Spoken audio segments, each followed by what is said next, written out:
What is going on, guys? Welcome back to the channel. We got another exciting day in the shop working on the 350 Toyota. So if you missed the last one, we did a T100 rear axle, we did Chevy 63s in the back, bunch of work. Now we got to mount up shocks, brake lines. We need to make a new hard line on the axle because that was totally different. So I'm probably jumping the gun. I haven't got my shocks yet to make my mounts, but I'm kind of anxious to make the mounts. So I'm gonna make them and hopefully they work. And I'm just using the old shocks for a mock-up. So I got a mount built up here. This is just a cardboard little piece and I got a bunch of other stuff going on this, but I'm having a hard time. I'm getting real picky and it's definitely gonna be overbuilt, but that's me. I guess I just kind of overbuild everything, but I like my stuff looking cool. So I'm gonna go draw this up on Fusion, get it cut out on the Langmuir plasma table right there, and we'll see if it's gonna work when the shocks show up. Now I already got the measurements, so I know the extended length, the collapsed length, and I'm pretty certain I got this dialed in.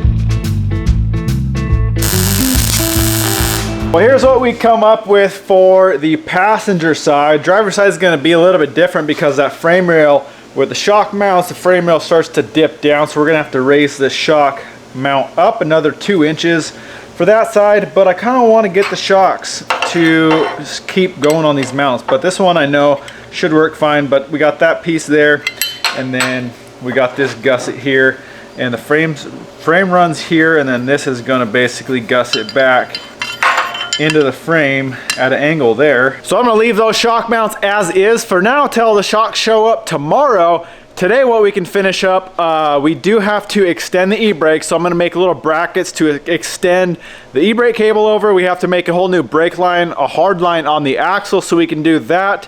And then, like I said, once the shocks show up tomorrow, we can get the brake line on and then we can finish up these shock mounts.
All right, we're getting this rear brake line, the hard line on the axle figured out, and I got a flare one end, and I figured I'd show you guys, give you just a little quick review on brake line tools. So the last time when I built lines on the FJ40, we used this super cheap generic brake line flaring tool, and it's honestly a piece of junk. It took so long, I had to redo so many flares because they end up lopsided and they don't seal. So I picked up this one. This one's from Auto Body now. It's another generic one just off of Amazon, but this style flaring tool should work 9,000 times better.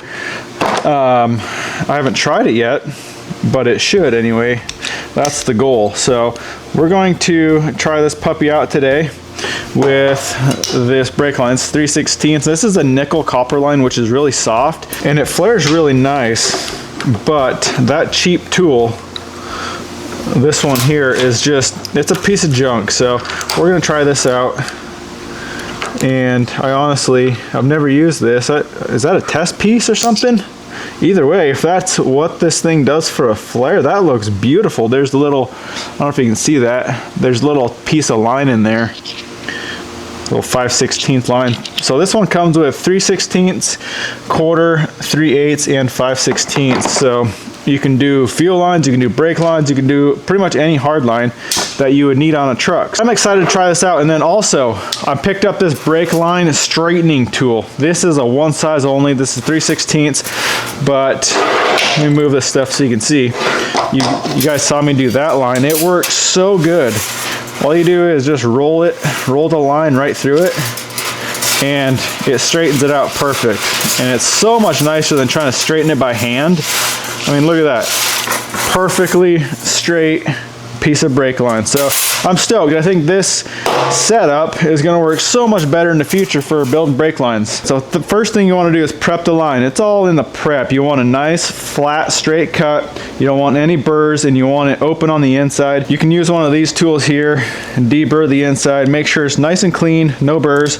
And we're going to do a test piece here. So there's two different flares you can do, the DIN or the bubble flare, or you can flip it over and do the 45 double flare like we need for brake lines. We're going to just try it on, but we're going to try both flares on this little test piece here. So we'll try the bubble flare first. First thing you want to do, get the line in here.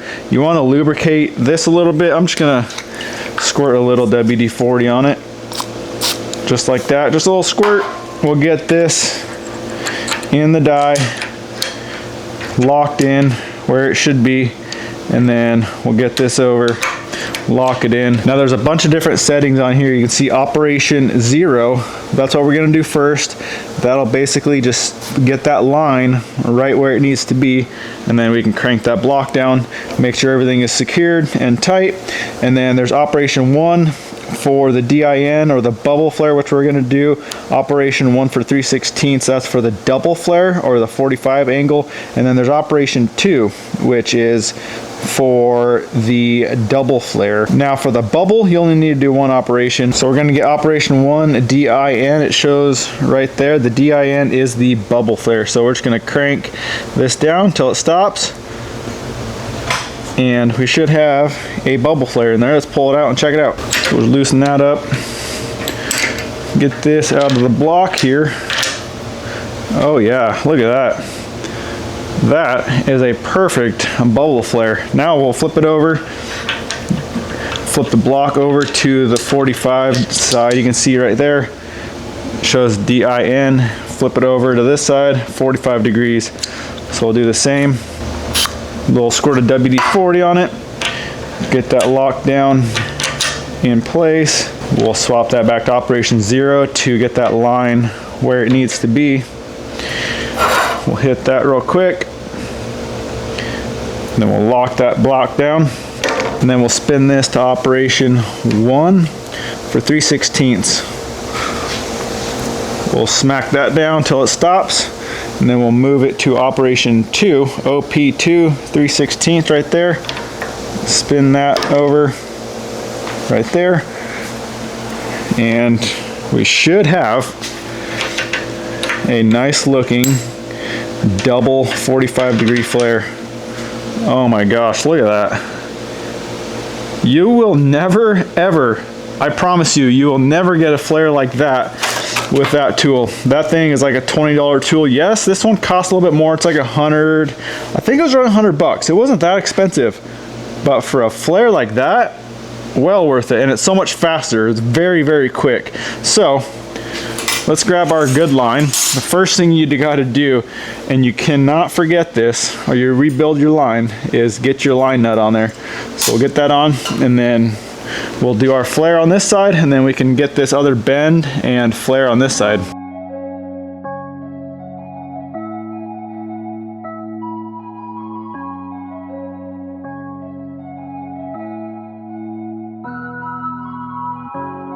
Well, safe to say I should have bought one of these flaring tools years ago. Look at that. That is perfect. You cannot beat that flare. So let's get this other side in, get this other side bent, get it flared, and then we can move to the other half of the line.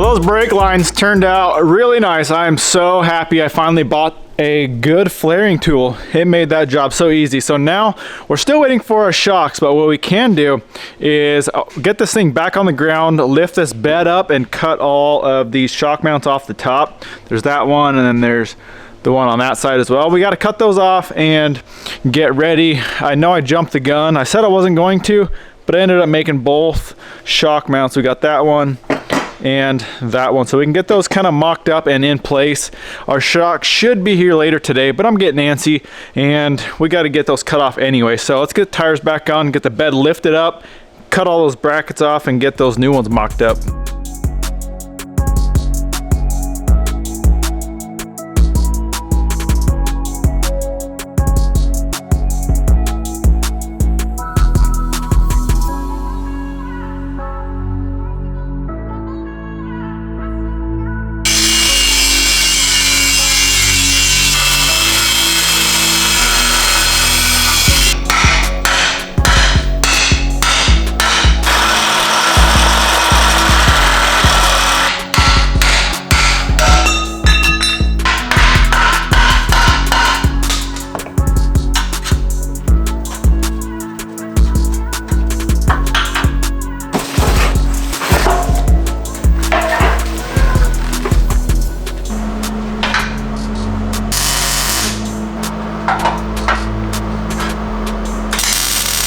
While this is probably not the correct way to do it, you really want to pull all your leaves out except your main leaf and get your axle at full bump to set your shocks, but I'm getting really close. We got this thing cranked down as much as I really feel comfortable with tie straps, and I got my bump stops in here and I got 3 inches. This is what we're going to use for a bump stop.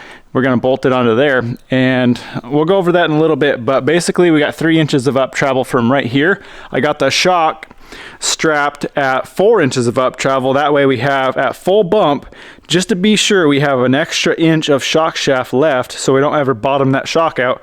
And at full extension we should have just a little bit extra as well, so we should be good. We got both of the mounts tacked in place there, and then we got some more bracing to do on them as well, but we got those on. We got to cut some lower mounts. They're just going to go right on the axle right there. Pretty simple stuff. What I'm going to do now is try to get this thing up into the air and drop the axle all the way down, get it at full droop, and have that shock fully extended out, and make sure that it's not going to pull the shaft out of that body if we ever fully extend it.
Well, shock mounts are done and looking good. They're gonna work amazing. Now, I could have done this a little bit different and it would have saved me a ton of time. I could have just dropped the lower mount off of the bottom of the axle, but I didn't want anything hanging way down off the axle, especially something like a shock. I mean, we already got the U-bolts flipped upside down, so they're coming up now. So there's really nothing hanging off the bottom of the axle, and I had to raise these mounts like 3 inches. So I figured it'd be worth the time to just raise the upper shock mounts, and those do clear the bed just fine. Everything clears perfect. I think they're gonna work out amazing. Now we gotta figure out bump stops, and we got these. These are from Rough Stuff. I'm hoping these are gonna hold together. I've seen some other, I don't think they're the same brand, but other bump stops that just seem to fall apart real quick. So I'm hoping these are gonna work. This is a 3-inch tall bump, and these should be able to just bolt onto the factory bump stop mounts. So what I'm thinking is bump stop mount here puts it at right about the right height for the bump stop if we just bolt it onto there, and then we'll just have to trim this pin down and it'll just bump right off of the top of that pad. If we center this on that mount correctly, it should, there's plenty of room here to bump right in the middle of that U-bolt plate. So I think that'll work out great. We got our extended brake line, that one's from Trail Gear. So we're all set up back here. One other thing that I like to do, especially with a setup like this, I like to build a bracket and put a little heim joint on this rod for the load proportioning valve here. This usually would go down to the axle. It's ugly. I mean, I don't know. I've never really liked them. I've always just built a little bracket off of here and then put a heim joint there so you can adjust that up or down to dial in the pressure for the rear brakes. The point of this is when you have a load in the truck, the back end squats down, it moves that rod up and it provides more pressure to the rear brakes. Yeah, that's great in theory, but half the time it doesn't work. I mean, these rods are all bent up and half the time, like I said, they don't even work. So I'm gonna build a little bracket here, like I said, put a heim joint on it so that's adjustable, and that's what I usually do with that setup. And one other thing we gotta do, I ordered the wrong U-bolts, being that this housing is square on one side. I had to buy one square and one round, but it's a 3 1/4 inch housing. The factory axle over there that was in the truck was 3, and that's what I measured off when I ordered U-bolts. So we're still waiting for those. That's why we got those chintzy ones on there just to hold it together for now. But this thing's looking good. I'm stoked. This rear end turned out so good.